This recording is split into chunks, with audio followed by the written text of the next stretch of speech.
Octobre 2025. Dar es Salaam étouffe. 98% proclamé. Rues en flammes. Chef d'opposition traqué. Internet coupé. Témoins bâillonnés. Et la peur s'insinue jusque dans les hôpitaux. Pourtant, à 3000 kilomètres, un autre chiffre caracole. 92% de remboursement. Des coopératives en liesse. Des forages chantant la saison sèche. Des registres publics qui s'ouvrent et des prix qui se stabilisent. Et pour vous, qu'est-ce que c'est que cela change? Si Ibrahim Traoré privilégie le crédit plutôt que la répression, la transparence plutôt que l'opacité, la discipline plutôt que l'intimidation, imaginez un continent qui mesure le pouvoir non en vote impossible, mais en récolte vérifiable, traçable, partagée. Cette enquête longue forme promet de clarifier un contraste qui traverse l'Afrique aujourd'hui. 2 modèles de pouvoir, 2 boîtes à outils, 2 bilans mesurables. Le bénéfice attendu est simple. En 12 sections, le lecteur obtient un cadre vérifiable pour distinguer souveraineté fondée sur la transparence d'autoritarisme bâti sur l'opacité. Définition de travail en 10 mots. La transparence rend l'État auditable par ses citoyens. À partir d'un corpus homogène, l'analyse suivra les mêmes repères. Chronologie brève, mécanismes institutionnels, chiffres tracés, puis conséquences concrètes pour ménages et entreprises. Un micro-hook s'impose. 92% n'est pas un slogan, c'est une discipline. Ce texte n'érige pas d'icônes, ne romance pas des dirigeants et ne prête pas d'intention. Il met en regard des systèmes, relie des choix à des effets, puis sépare croyances et données. Les enjeux sont élevés. Là où la peur coupe l'Internet, l'incertitude désorganise les marchés, assèche le crédit et renchérit chaque tonne importée. Là où la transparence ouvre les livres, la confiance abaisse le risque, attire des partenaires et nourrit les réserves nationales. Voici la promesse. Tout énoncé, chiffré est explicité, tout lien causal est resserré. Mini-révélation d'ouverture. Le mois où 66% furent proclamés à Dar es Salaam, 92% furent remboursés à Ouagadougou. 2%, 2 diagnostics. Mini-révélation bis. La même semaine, quand l'Internet fut éteint sur un littoral, des tableaux de bord furent allumés au Sahel, permettant de suivre prêt, forage et récolte. Pour comprendre l'écart, il faut remonter à un choix de conception. Gouverné par la peur ou gouverné par la traçabilité. En Tanzanie, la séquence est linéaire. Élimination d'opposition, fermeture de canaux, proclamation massive, riposte sécuritaire, carence d'information. En face, le Burkina Faso lie le crédit à la production. Un ticket d'entrée biométrique, une garantie coopérative, un reçu d'entrepôt, un échéancier aligné sur la moisson. Dans le premier cas, la valeur politique se prétend consolidée par 98%. Dans le second, la valeur publique est prouvée par 92% de remboursement. Et la granularité des données descend jusqu'au village. Ibrahim Traoré apparaît ici comme une variable explicative, non par l'aura du chef, mais par une architecture d'incitation. Le capital avance au semis, le risque est partagé entre État, diaspora et fournisseurs. La sanction positive passe par la célébration publique des coopératives vertueuses. Le résultat mesurable n'est pas un récit de meeting, c'est une discipline de filière. Mil, sorgho, maïs, riz, coton, des stocks déclarés, des prix stabilisés, des camions qui bouclent leur tournée. L'équation devient lisible. Sans visibilité, les acteurs économiques surréagissent, reportent des investissements, gonflent les primes de risque. Avec visibilité, ils ramènent des horizons, fragmentent les mises et acceptent des marges plus fines. Le premier modèle requiert la foi, le second tolère le contrôle. C'est ici que la promesse du début se referme. Ce n'est pas l'idéologie qui distingue les deux trajectoires, mais la gouvernance pardonnée et l'alignement des incitations jusqu'au dernier hectare. Autrement dit, quand la lumière demeure allumée, les décisions locales cessent d'être des paris, deviennent des plans et agrègent un futur prévisible. Au centre de ce dispositif, Un personnage collectif agit comme guide. Les coopératives agricoles. Ce sont elles qui traduisent que la vision d'Ibrahim Traoré en procédure sera mesurable et en gestes quotidiens. Dans le village de Kaya, par exemple, la présidente d'une union féminine signe chaque crédit du bout des doigts. Empreinte biométrique, délai de grâce lié à la récolte, puis remboursement public. Le processus se veut simple. 3 signatures locales, aucune validation étrangère. Cette décentralisation du risque constitue la clé. L'État garantit 70% du fonds, mais délègue la sélection des bénéficiaires à des comités de proximité. Le résultat immédiat ? Un taux de défaillance inférieur à 8%. Rareté statistique en Afrique subsaharienne. Sur le plan symbolique, le programme inverse les hiérarchies habituelles. Le ministère n'ordonne plus, il certifie. Les agents de terrain ne rapportent plus des chiffres vers le sommet. Ils publient des données consultables par tous. Ce transfert de contrôle, discret mais décisif, transforme les habitudes de pouvoir. Là où, jadis, les réunions s'ouvraient sur des discours, elles s'ouvrent désormais sur des tableaux comparatifs. Et là où la Tanzanie centralisait la peur, le Burkina Faso socialise la responsabilité. La scène la plus marquante reste celle d'un agent de crédit local affichant, sur un mur d'école, les remboursements de son district. Colonne nette, taux lisible, prénom aligné. Autour, les agriculteurs commentent. Ring discute des semences. Aucun slogan, aucun drapeau. Seulement des chiffres qui parlent d'eux-mêmes. Ce passage de la parole au registre, du secret au tableau, montre comment une réforme comptable devient un projet de société. Alors, que faut-il en conclure ? La souveraineté, ici, ne réside plus dans l'abstraction nationale, mais dans la précision des écritures villageoises. Tout commence le 9 avril 2025. En Tanzanie, Tandulu, chef de l'opposition, est arrêté au milieu d'un rassemblement. Le même jour, à Ouagadougou, Ibrahim Traoré signe le décret transformant 2,4 milliards USD d'aide étrangère en capital national. 2 gestes simultanés, 2 récits opposés, l'un pour museler, l'autre pour délier. Quiche-Roat. Dans la semaine qui suit, les manifestations éclatent à Dar es Salaam. Couvre-feu, internet coupé, corps dissimulé. Pendant ce temps, au Burkina Faso, les premières coopératives déposent leurs demandes. Formulaire numérique, signature biométrique, vérification communautaire. La machine administrative s'allume sans intermédiaire extérieur. Cao Trao, fin avril, la Tanzanie proclame la victoire à 4,66%. Dans le même créneau horaire, le portail burkinabé publie les premiers chiffres. 200 000 familles approuvées, 70% de garanties publiques, 20 d'obligations diasporiques, 10% de partenariats locaux. Dans la capitale tanzanienne, des chars encerclent les places. À Ouagadougou, des agricultrices encerclent les tableaux d'affichage pour vérifier leur code de prêt.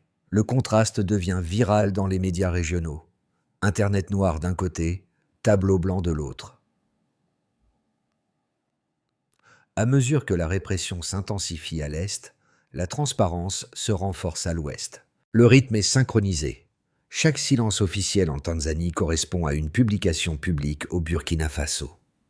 Duchamp. Le 3 novembre, Samia Hassan prête serment derrière des portes closes. Le 4 novembre, Ibrahim Traoré apparaît dans une vidéo ouverte montrant des coopératives rurales signant leur bilan. La juxtaposition fait le tour du continent. 2 cérémonies, 2 conceptions du pouvoir. L'une cherche la continuité par la peur, l'autre bâtit la stabilité par la confiance.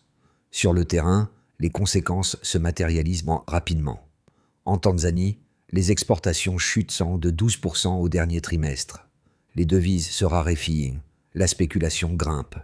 Au Burkina Faso, les réserves alimentaires augmentent de 30%, l'importation de riz baisse de 200 millions USD et 200 000 emplois saisonniers apparaissent dans les maillons de la chaîne de valeur. Les correspondants économiques, d'abord sceptiques, reconnaissent une inversion des indicateurs. Là où les bulletins électoraux servent à asseoir l'autorité, les bilans agricoles servent désormais à fonder la légitimité. Dans les villages, les affiches électorales délavées cèdent la place à des feuilles d'inventaire. On ne compte plus des voix, on compte des sacs. Le récit médiatique international tarde à réagir. Les images d'émeutes saturent encore les écrans pendant que, sur d'autres canaux, des reportages montrent des puits forés et des greniers remplis. Chaque jour creuse l'écart symbolique entre les deux trajectoires. Quand un gouvernement construit son pouvoir sur des urnes fermées, il dépend du silence. Quand il le fonde sur des registres ouverts, il dépend de la discipline collective. Le 15 novembre, une phrase s'impose sur les réseaux. Les uns enterrent les preuves, les autres sèment les graines. Cette ligne, signée anonymement, deviendra le résumé du mois d'octobre 2025. Alors, que faut-il en conclure ? La peur produit des pics, la confiance, des cycles. Et dans la durée, ce sont toujours les cycles qui gagnent. Les chiffres ancrent la réalité. Ils la rendent falsifiable. Ibrahim Traoré en a fait ce qu'il a fait d'une méthode.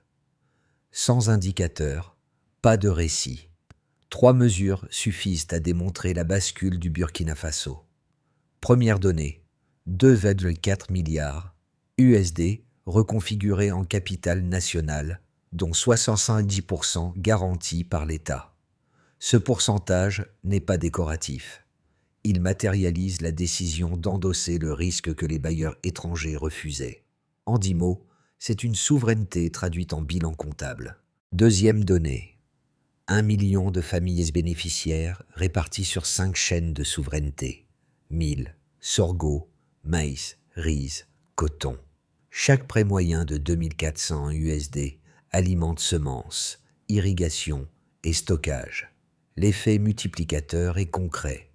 Chaque dollar distribué génère entre 4,3 et 1,5 USD de valeur locale avant remboursement. Troisième donnée, 92% de taux de remboursement dans les districts pilotes, soit un différentiel de plus 118 points par rapport à la moyenne ouest africaine. Le chiffre seul ne suffit pas. Il mesure la confiance, non la contrainte. En une phrase de 11 mots, la discipline remplace la dépendance sans sacrifier la solidarité. Autour de ces 3 repères gravitent des sous-indicateurs. La production céréalière croît de 30 à 50%. Les importations alimentaires chutent 200 millions USD par an. 200 000 emplois saisonniers apparaissent sur la chaîne logistique. L'État récupère son rôle d'arbitre. Il ne subventionne plus à perte. Il investit et recouvre. L'analyse comparative avec la Tanzanie souligne la rupture. Là-bas, les pourcentages de vote, 98%, masquent la répression. Ici, les pourcentages de remboursement, 92%, révèlent la cohésion. La quantification devient narration. On ne décrit plus une idéologie, mais une courbe. Les analystes financiers régionaux confirment cette mutation. En moins d'1 an, 3 banques sous-régionales ont répliqué le schéma burkinabé. Prêts garantis par des stocks, suivi numérique, publication publique des soldes. Les rendements de crédit agricole se redressent, les défauts se contractent et les primes d'assurance chutent de 9%. Dans les villages, cela signifie plus de semences, moins d'intérim, davantage de stabilité. En novembre 2025, la Banque ouest-africaine de développement publie une judge note. L'expérience burkinabé démontre que la transparence comptable peut servir d'actif souverain. Cette phrase sobre résume l'expérience. Les chiffres ne sont plus des artefacts techniques, ils deviennent un langage politique, la grammaire d'une confiance partagée.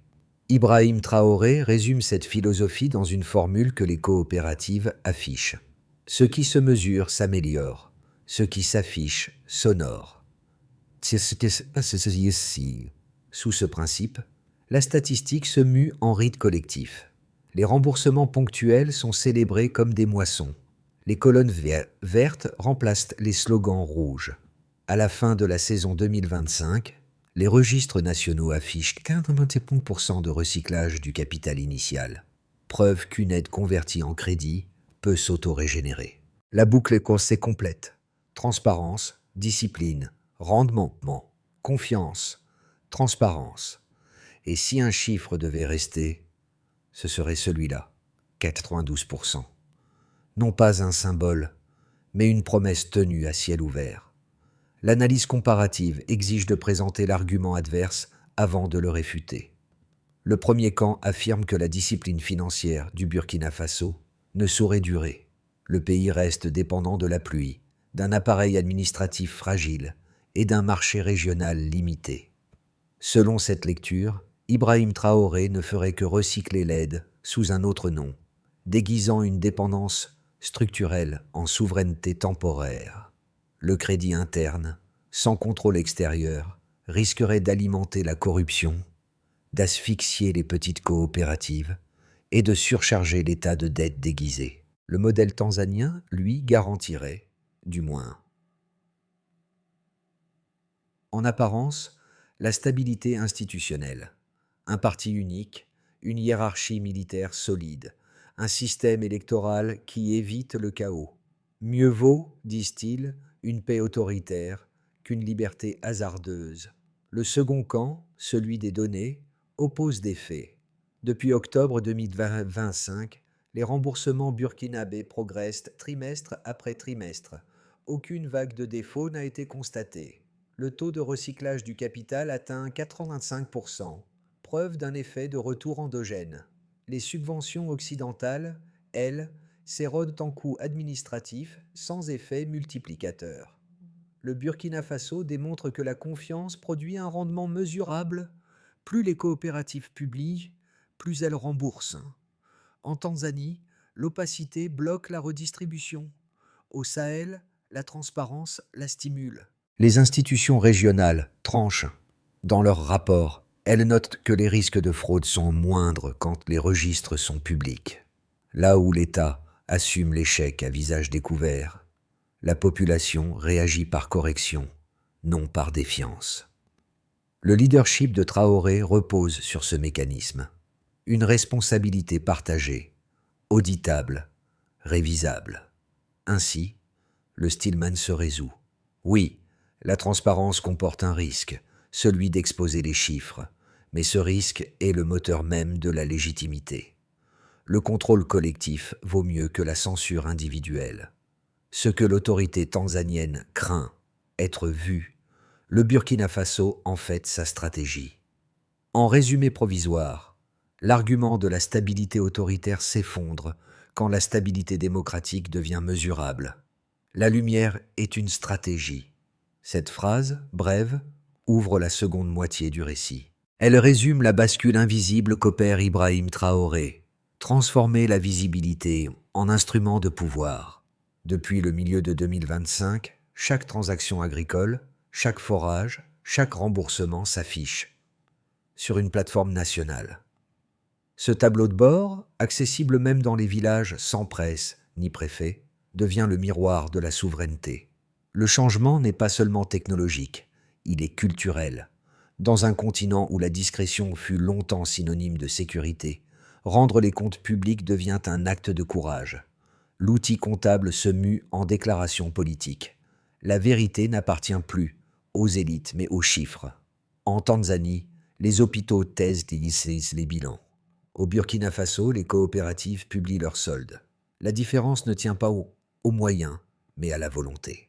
Entrecouper l'Internet pour cacher les morts et ouvrir les registres pour célébrer la vie, l'écart de moralité devient structurel. Ainsi se referme le point médian. La transparence n'est plus un risque, elle est un levier. Et son adoption marque la fin de la peur comptable en Afrique de l'Ouest. Les effets tangibles du programme burkinabé se lisent à 4 niveaux: national, domestique, économique et régional. D'abord, niveau national, NN. L'État retrouve une fonction arbitre. Grâce aux fonds souverains agricoles, les importations de riz et de blé chutent de 200 millions USD par an. La réserve céréalière nationale passe de 3 à 5 mois d'autonomie, réduisant la dépendance aux cargaisons extérieures. Les infrastructures, 50 000 forages, 10 000 pompes solaires. On a mis 500 dépôts, créait une maille hydrique et logistique stable. Ce maillage, voulu par Ibrahim Traoré, transforme la souveraineté alimentaire en politique industrielle. L'eau devient le premier actif du pays. Ensuite, niveau domestique, DN. Les ménages ruraux gagnent en sécurité et en dignité. Une famille disposant de 2400 USD de crédit augmente sa production de 40% en moyenne et amortit les sécheresses. Les femmes, souvent gestionnaires des coopératives, accèdent à un capital productif et social, la parole publique. Dans les districts pilotes, 92% de remboursement signifient autant d'histoires d'autonomie retrouvées. Là où la Tanzanie contrôle la parole, le Burkina Faso l'administre par contrat. Puis, niveau non étatique, ND. Les petites entreprises locales, transporteurs, meuniers, fournisseurs d'équipements, deviennent partenaires plutôt que sous-traitants. Leur participation à hauteur de 10% du fonds global crée un alignement inédit, le risque partagé, le profit partagé. Le tissu entrepreneurial, jusqu'alors fragmenté, se structure en réseau. La chaîne de valeur cesse d'être verticale, elle devient circulaire. Les bénéficiaires se changent en investisseurs et l'aide internationale s'adosse son monopole narratif. De plus, niveau régional, KAV, le modèle s'exporte. En moins de 2 ans, le Mali et le Niger signent des protocoles de coopération agricole basés sur la transparence burkinabé. Les tableaux de bord se synchronisent. Taux de remboursement, rendement, stockage. Les frontières administratives s'effacent au profit d'un espace de confiance économique. Ces transformations produisent un contraste que les observateurs étrangers qualifient de révolution silencieuse. Tandis qu'en Tanzanie, la peur a paralysé le marché intérieur, au Burkina Faso, la visibilité attire les capitaux privés du Golfe et d'Asie. Les investisseurs y voient un indicateur rare en Afrique, la capacité d'un État à tenir ses promesses chiffrées. À ce stade, Ibrahim Traoré cesse d'être perçu comme un officier atypique. Il devient le symbole d'un changement de méthode, dirigé par la donnée plutôt que par le décret. Alors, que faut-il en conclure? Quand la confiance devient mesurable, la souveraineté cesse d'être un mot, elle devient un solde créditeur. 3 scénarios se dessinent pour les 12 prochains mois, chacun articulé autour d'un même pivot, la durabilité du crédit agricole et la stabilité politique. Dans le scénario le plus probable, base case, le Burkina Faso maintient son rythme actuel, 85% de recyclage du capital, 92% de remboursement et une croissance agricole de 30%. Les indicateurs régionaux convergent. Inflation maîtrisée à 5%, baisse des importations de denrées, extension progressive du modèle vers le Niger et le Mali. Ibrahim Traoré consolide l'institution, non par un culte de personnalité, mais par la publication périodique de rapports audités. Ce scénario repose sur la discipline et la transparence. Si elle demeure, la trajectoire reste soutenable. Dans la vision la plus optimiste, l'intégration régionale s'accélère. Le bloc de souveraineté agricole du Sahel se formalise. Les 3 pays adoptent un mécanisme commun de garantie, ouvrant la voie à une bourse de produits céréaliers. Les capitaux de la diaspora affluent, les rendements atteignent plus 150%, les pertes post-récolte chutent sous 10%. La monnaie régionale s'appuie sur la valeur des stocks déclarés. La transparence devient non seulement un instrument de confiance interne, mais aussi une monnaie politique. Ce scénario suppose un maintien de la stabilité sécuritaire et une gestion rigoureuse des audits. Et si les vents tournaient mal, une sécheresse prolongée ou une crise sécuritaire perturbe les remboursements. Les taux de défaut dépassent 15%, le recyclage tombe sous 70% et la crédibilité du système s'effrite. Les bailleurs traditionnels reprennent l'avantage narratif, arguant que la souveraineté sans filets extérieurs mène au risque. Si la communication gouvernementale échoue à publier les écarts à temps, la confiance se fissure. Pour trouver un équilibre, il faut rappeler que, si la transparence est maintenue, même la crise devient supportable. Si elle faiblit, même la prospérité devient suspecte. La variable décisive n'est pas la météo, mais la visibilité. Voici une recommandation de réflexion. Gouverner à travers la donnée exige de concevoir la vérité comme un service public, non comme une menace. La leçon d'Ibrahim Traoré est là. La souveraineté se construit sur la divulgation méthodique des faits, non sur leur dissimulation. Dans cette section, le récit quitte les institutions pour rejoindre les spectateurs. Ce que le Burkina Faso a démontré, ce ne sont pas des abstractions économiques, ce sont des émotions quantifiables. Quand une coopérative affiche un taux de remboursement de 92%, c'est une communauté entière qui ressent la dignité d'avoir tenu parole. Ibrahim Traoré le répète souvent, la transparence n'est pas un tableau, c'est un miroir. Pour le groupe A, les jeunes urbains, le message est clair. On peut participer à la souveraineté sans uniforme ni drapeau, simplement en exigeant des chiffres vérifiables. Pour le groupe B, les entrepreneurs, la leçon tient en 3 mots. Visibilité, crédibilité, liquidité. Dans un environnement où chaque prêt remboursé devient un signal public, la confiance devient une monnaie circulante. Le groupe C, la diaspora, y trouve une nouvelle raison de croire. Elle n'envoie plus seulement des transferts, elle investit dans un système qu'elle peut suivre à distance, ligne après ligne. Les données remplacent que les promesses, les bilans remplacent les slogans. Même les observateurs étrangers s'y reconnaissent.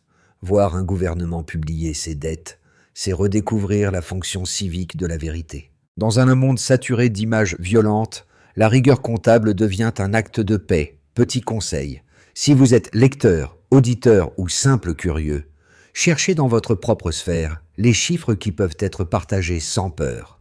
La transparence commence à l'échelle humaine. En fin de compte, cette histoire n'est pas celle d'un État isolé, mais d'une confiance reproductible. La souveraineté devient un état d'esprit, et chacun peut en être témoin. Pour que ce modèle survive au-delà de 2026, un itinéraire clair s'impose. 5 étapes structurent cette continuité. Concevoir, former, auditer, adapter, publier. D'abord, concevoir. Les institutions doivent transformer chaque projet en unité mesurable. Ibrahim Traoré insiste. Un plan qui ne se compte pas finit par se perdre. Les ministères sectoriels redéfinissent donc leurs objectifs en indicateurs. Surface irriguée, taux de recyclage du crédit, proportion de coopératives. Auditer. Ensuite, forme.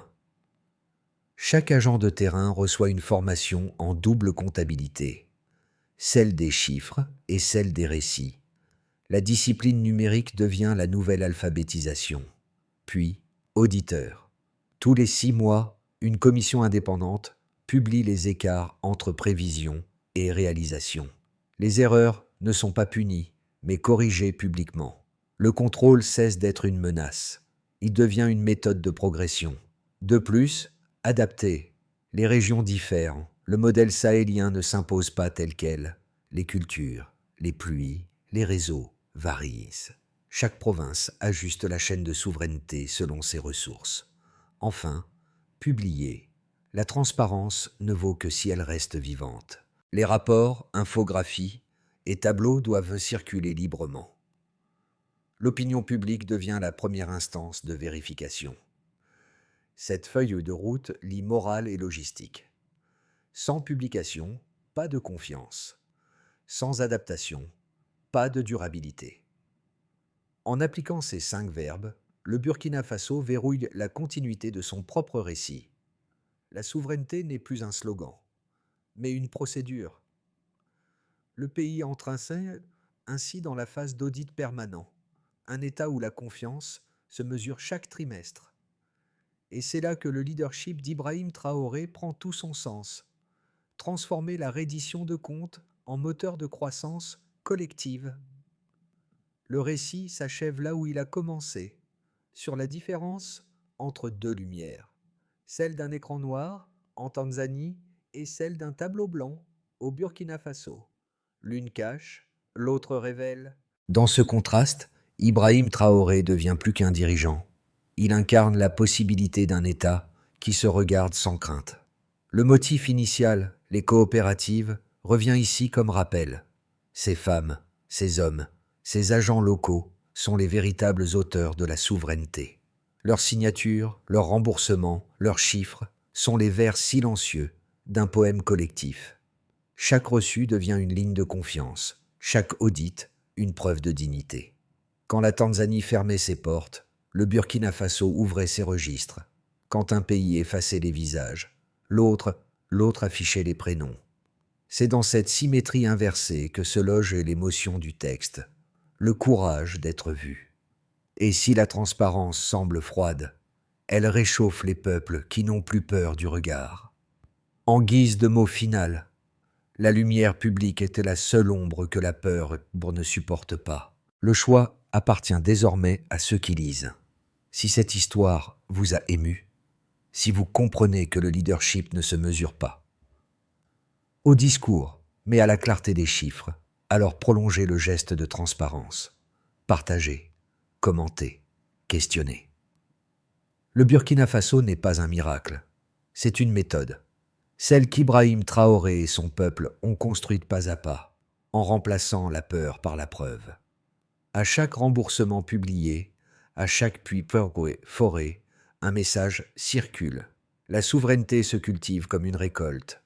À vous, lecteurs, de décider quelle graine faire pousser, celle du silence ou celle de la confiance. L'Afrique de demain n'a pas besoin de messies, mais de citoyens capables de compter, de comparer et de témoigner. Alors dites-nous, dans votre ville, dans votre quartier, dans votre vie, quelle transparence manque encore ? La réponse à cette question sera peut-être le premier acte d'un nouveau chapitre.